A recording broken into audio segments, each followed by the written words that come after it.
दोस्तों, 21 जुलाई 2024 दिन रविवार, गुरु पूर्णिमा के दिन। बस चुपचाप रख देना इस जगह पर 1 रुपए का सिक्का। माता लक्ष्मी जी के आशीर्वाद से न केवल आपके जीवन में होगी धन की वर्षा, बल्कि बन जाओगे आप करोड़पति और खुशियों से भर जाएगा। आपका घर आपकी हर मनोकामना हो जाएगी, पूर्ण अचानक से बढ़ने लगेगा। बैंक बैलेंस, करियर, कारोबार में दिन रात कमाएंगे, इतना पैसा आएगा कि संभाले नहीं संभल लेगा। वैसे एक साल में 12 पूर्णिमा तिथि पड़ती है, किंतु इन सभी में सबसे ज्यादा विशेष और खास महत्व किसी पूर्णिमा को दिया गया है, तो वह गुरु पूर्णिमा को दिया गया है। आपकी जानकारी के लिए बताते हैं, गुरु पूर्णिमा सारी पूर्णिमा में सबसे बड़ी पूर्णिमा मानी जाती है। इसीलिए इस दिन की गई पूजा, साधना, क्रिया का अपने अपने में विशेष और खास महत्व होता है। शास्त्रों में साफ साफ लिखा हुआ है, गुरु पूर्णिमा के दिन माता लक्ष्मी जी धरती पर वास करने आती है और इस दिन माता लक्ष्मी जी बहुत ही ज्यादा प्रसन्न मुद्रा में होती है और अपने भक्तों पर कृपा बरसाती हैं। और इस दिन यदि आप वेद पुराण के अनुसार 1 रुपए के सिक्के पूर्णिमा की रात उस जगह रख देंगे और वह उपाय कर लेते हैं जिसके बारे में कई शास्त्रों में बताया गया है और जो प्राचीन काल के समय का महा उपाय है, तो मान के चलिए इस उपाय को करने के पश्चात शीघ्र ही आपको माता लक्ष्मी जी का वरदान और आशीर्वाद मिलेगा। यह अचूक उपाय आपकी हर परेशानी को कर देगा, चाहे वह धन को लेकर हो या सेहत या संतान की प्राप्ति को लेकर। इसीलिए दोस्तों, वीडियो को आखिर तक जरूर देखें।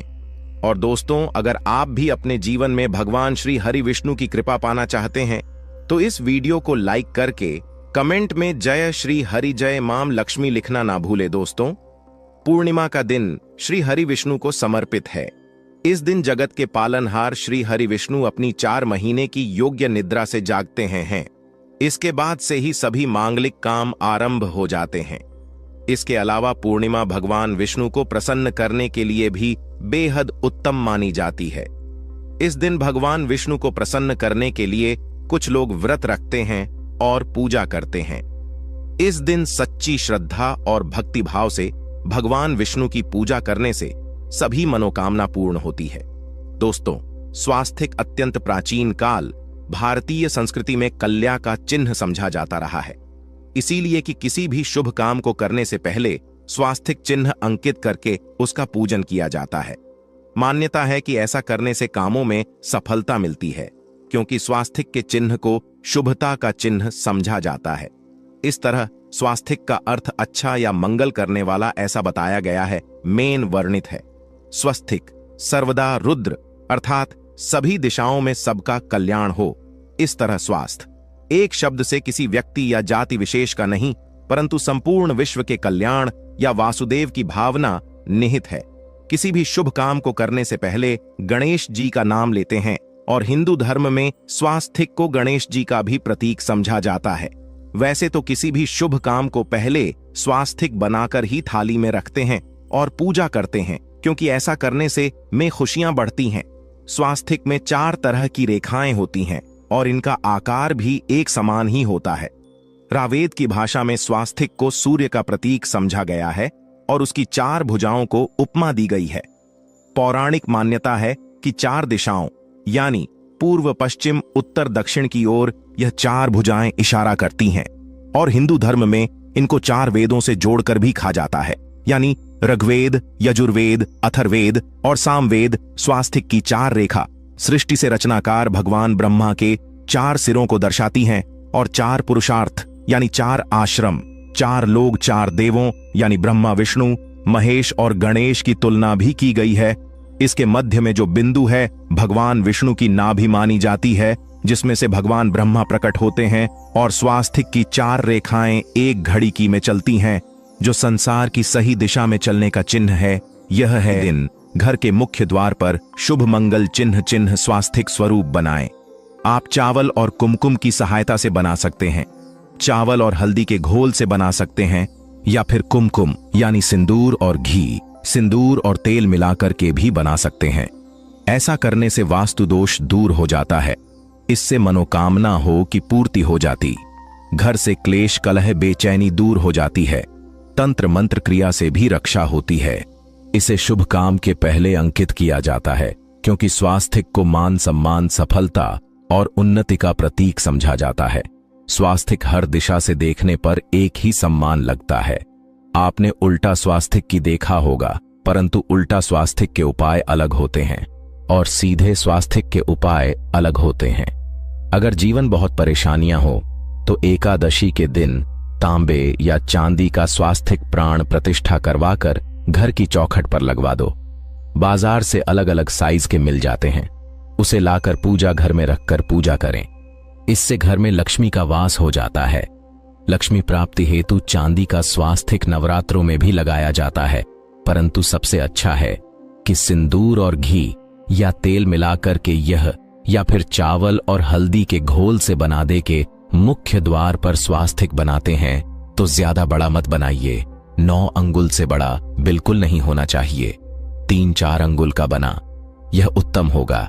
अगर आपके घर के सामने पेड़ या खंभा है तो वास्तु दोष उत्पन्न होता। ऐसे में वास्तु दोष के प्रभाव को स्वास्थिक रोकता है। स्वास्थिक का चिन्ह देवता को प्रसन्न करने के लिए खासकर बनाया जाता है। एकादशी तिथि पर आप थाली में या चौकी पर स्वास्थिक बनाकर उस पर मूर्ति करते हैं तो देवता प्रसन्न हो जाते हैं।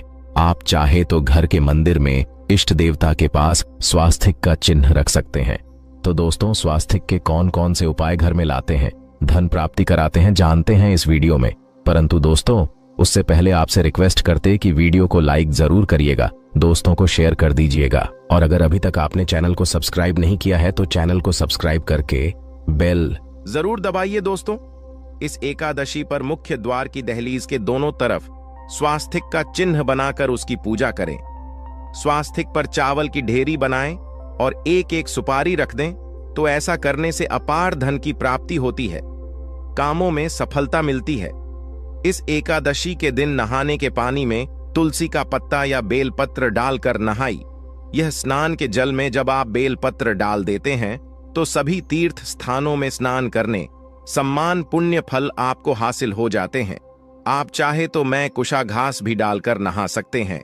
एकादशी पर भगवान श्री हरि विष्णु जी के साथ ही माहौल लक्ष्मी और भगवान शिवा की पूजा करें। इस दिन इनके संयुक्त पूजन से आपके जीवन की सारी परेशानियां समाप्त हो जाती हैं। इस दिन आप अपने घर के पूजा स्थान पर एक में कुमकुम से स्वास्थिक बना ले। स्वास्थिक के ऊपर थोड़े से अक्षत और एक सुपारी रख दे। इसे 21 दिन तक वही रहने दे। बाद में सुपारी को उठाकर की मूर्ति के पास रख दे। 2 दिन तक यह बने रहने से आपके जीवन में कभी धन की कभी कमी नहीं होती। इस एकादशी पर आप यह उपाय कर लेंगे तो लंबे समय तक यह आपको लाभ देता रहेगा। पितरों की कृपा पाने के लिए भी स्वास्थिक काम आता है। इसके लिए स्वास्थिक का चिन्ह घर के मुख्य द्वार के गोबर से बनाना चाहिए। इससे घर की सुख शांति बनी रहती है, पितरों की कृपा बरसती है। दोस्तों, कहा जाता है कि एकादशी के दिन पीपल की जड़ में अगर एक लोटे जल में 1 चुटकी काले तिल और थोड़ी सी शक्कर डालकर जल अर्पित करें तो इससे पितृदेव की विशेष कृपा मिलती है और धन लक्ष्मी भी प्रसन्न हो जाती है। धन दौलत सुख समृद्धि यश मान सम्मान में वृद्धि होती चली जाती है। अगर आपकी कोई विशेष मनोकामना है, उस मनोकामना की पूर्ति के लिए आप एक विशेष उपाय कर सकते हैं। दोस्तों, कई बार लंबे समय तक हम किसी मनोकामना को लेकर चलते हैं, अनेक प्रयासों बाद भी पूर्ण नहीं हो पाती। ऐसे में एकादशी के दिन आप आसपास के किसी भी मंदिर में जाकर मंदिर की दीवार पर सिंदूर से उल्टा स्वास्थिक बना दें। मनोकामना पूर्ति की प्रार्थना भगवान से करें, जरूर पूर्ण हो जाएगी। और जब आपकी मन्नत पूरी हो जाए तब जाकर वहीं पर सीधा स्वास्थिक बना दें और भगवान को धन्यवाद दें। इस एकादशी पर भगवान श्री हरि की पूजा करेंगे तो उन्हें 2 हल्दी की गांठें जरूर अर्पित की और बाद में हल्दी की गांठ को पीले कपड़े में लपेटकर तिजोरी में रख दें। आपने पहले भी हल्दी की गांठें रखी हो है तो उसको ही पूजक वापस रख दे। दोस्तों, एकादशी पर विष्णु जी की पूजा में उन्हें केसर कमल का पुष्प के लिए गेंदे का फूल अर्पित करें। जिस थाल को आप गन्ने से बजाएंगे उस थाल में भी सिंदूर से एक स्वास्थिक का चिन्ह जरूर बना लें। उस स्वास्थिक के दोनों तरफ 2 खड़ी रेखाएं भी बनाएं। फिर उस थाली को हुए प्रभु को जगाए मंगलाचार कीजिए। यह स्वास्थिक का चिन्ह आपके जीवन की सारी परेशानी को दूर करेगा, जीवन में खुशी इस एकादशी के दिन विशेष मंत्र का जाप जरूर करें। आप मंत्र का जाप कर सकते हैं या फिर विष्णु जी के महामंत्र ओम नमो भगवते वासुदेवाय का, इसमें से किसी भी एक मंत्र का जाप कर सकते हैं। जो भी मंत्र आसान लगे उसका जाप कर ले। इस एकादशी के दिन अपनी मनोकामना की पूर्ति के लिए यह उपाय कर सकते हैं। आप तुलसी में जब जल अर्पित करेंगे तब एक लोटे में जल लेकर कर उसमें छुटकी हल्दी, 2-4 बूंदे दूध, थोड़ी सी मिश्री और एक छुटकी अक्षर डालकर ही अर्पित करें। और शाम के समय तुलसी के समक्ष घी का दीपक जलाए। इस दीपक में एक सिक्का रख दें और बाद में इस सिक्के को उठाकर संभाल के रखें। तुलसी को विष्णु प्रिय भी कहते हैं, इसलिए देवता जब जागते हैं तो सबसे पहले प्रार्थना तुलसी की सुनते हैं। वैसे यह सिक्का रोज के दीपक में भी आप डालकर दीपक जला सकते हैं। ऐसा करने से ऐसा का सिद्ध हो जाएगा। फिर जब भी महत्वपूर्ण काम से आप घर से बाहर हैं तो इस सिक्के को साथ में रखकर निकले। आपको काम में सिद्ध जरूर हासिल मिलेगी। इस दिन दीपक का उपाय जरूर ही करें। एक दीपक घर के मुख्य द्वार पर अंदर की तरफ से या फिर पास के किसी मंदिर में एक दीपक, तुलसी के नीचे एक दीपक अपने घर के पूजा स्थान पर इस दिन जरूर जलाएं। पूजा के बाद आरती जरूर करें। आरती की थाल में कुमकुम से स्वास्तिक बनाकर उस पर फूलों की पंखुड़ी और थोड़े अक्षत रखकर फिर दीपक जलाकर प्रभु की आरती करें। सर्वोत्तम होगा। परंतु याद रखें कि भगवान श्री हरि विष्णु को अक्षत अर्पित नहीं किए जाते, मां लक्ष्मी को अर्पित किए जाते हैं। अगर विष्णु जी को अर्पित करना चाहते हैं तो हल्दी से रंगा कर्रर ही पी लें। अक्षत अर्पित करें तो दोस्तों विधि विधान से इस दिन पूजा आराधना करें। स्वास्तिक के उपाय जरूर करें और विष्णु जी के साथ ही शिवाजी और माता लक्ष्मी की असीम कृपा पा को सुंदर बनाएं। दोस्तों, भगवान विष्णु की कृपा के लिए इस एकादशी के दिन स्नान करते समय पानी में एक छुटकी हल्दी डाल लें। इसके बाद स्नान करें और पीले रंग के वस्त्र धारण करके भगवान विष्णु की विधि विधान से साधना करें। इस एकादशी के दिन श्री हारिका सबसे पहले गाय के दूध से और फिर शंख में गंगा जल भरकर स्नान कराए। इसके बाद उन्हें पीले रंग के वस्त्र अर्पित कर मानता कि इस एकादशी के दिन ऐसा करने से भगवान विष्णु का विशेष आशीर्वाद हासिल होता है। इस एकादशी के दिन भगवान विष्णु की पूजा करते समय उन्हें केसर अथवा पीले चंदन या हल्दी का तिलक लगाए। साथ ही साथ भगवान विष्णु के प्रिय पीले रंग के फूल और पीले फल चढ़ाए। मान्यता है कि इस उपाय को करने से भगवान विष्णु शीघ्र ही प्रसन्न होकर भक्तों को मनचाहा आशीर्वाद देते हैं। आपके नजदीक भगवान विष्णु का मरना हो तो आप भगवान विष्णु के अवतार भगवान श्री कृष्ण की मूर्ति की भी पूजा करके इस एकादशी का पुण्य फल हासिल करें। ईश्वर की साधना आराधना में मंत्र जप का विशेष महत्व होता है। ऐसे में राम दरबार की तस्वीर अपने घर में लेकर आए और श्री राम दरबार की तस्वीर का पूजन करें, या उनकी मूर्ति या उनसे जुड़ी किसी तरह की कोई चीज आपके पास है तो आप उनका पूजन करें। सारे देवी देवताओं का आपको आशीर्वाद मिल जाता है। हनुमान जी से लेकर सीता माता, भगवान श्री राम और अन्य देवी देवताओं का भी आशीर्वाद मिल जाता है। निश्चित तौर पर अपने घर के पूजा घर में एक साथ आप यह तस्वीर रख सकते हैं। इससे आपके जीवन में राज्य योग की हासिल हो सकती है। दोस्तों, इसी तरह यदि आप अपने घर के पूजा घर में या किसी अन्य स्थान पर यदि कोई तस्वीर रखना चाहते हैं और उसे लगाकर अपने घर में लाभ हासिल करना चाहते हैं तो अपने घर में या पूजा आपको निश्चित तौर पर त्रिदेव की तस्वीर या मूर्ति एक ही स्थान पर लाकर अवश्य रखनी चाहिए। ब्रह्मा, विष्णु और महेश, इन तीनों की संयुक्त से एक साथ तस्वीर अपने घर के मंदिर में या अपने घर में कहीं भी लाकर रख देनी चाहिए। समझा जाता है कि इन तीन देवताओं के एक साथ दर्शन करने मात्र से हमारे बड़े से बड़े विघ्न और बड़े से बड़े कर्ष ऐसे ही समाप्त हो जाते हैं। इसी वजह से इन तीनों की एक साथ में तस्वीर या मूर्ति लाकर आपको पूजा अवश्य करनी चाहिए। दोस्तों, अब बात करते हैं कि कुछ ऐसी तस्वीरें होती हैं या ऐसी मूर्तियां होती हैं जिनको आपको अपने पूजा घर में स्थान ही नहीं देना चाहिए। यदि आपने इन तस्वीरों को या मूर्ति को अपने घर के पूजा घर में स्थान दिया है तो समझ लीजिए कि आपको कंगाली का सामना करना पड़ेगा या फिर देवी देवताओं की क्रोध का सामना करना पड़ेगा। दोस्तों, और एक बात बता, कि मंदिर में कभी भी विषम संख्या में गणेश जी की मूर्तियां ना रखें, जैसे कि 1, 3 या 5 ऐसे रखना समझा जाता है। 2 मूर्तियों को एक साथ रखना शुभ समझा गया है।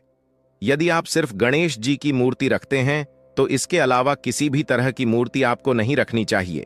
दोस्तों, स्थापित करते वक्त ध्यान दें कि गणेश जी का चेहरा सदैव घर के मुख्य दरवाजे की तरफ होना चाहिए, ताकि आपको अच्छे और सच्चे धन लाभ की हासिल हो।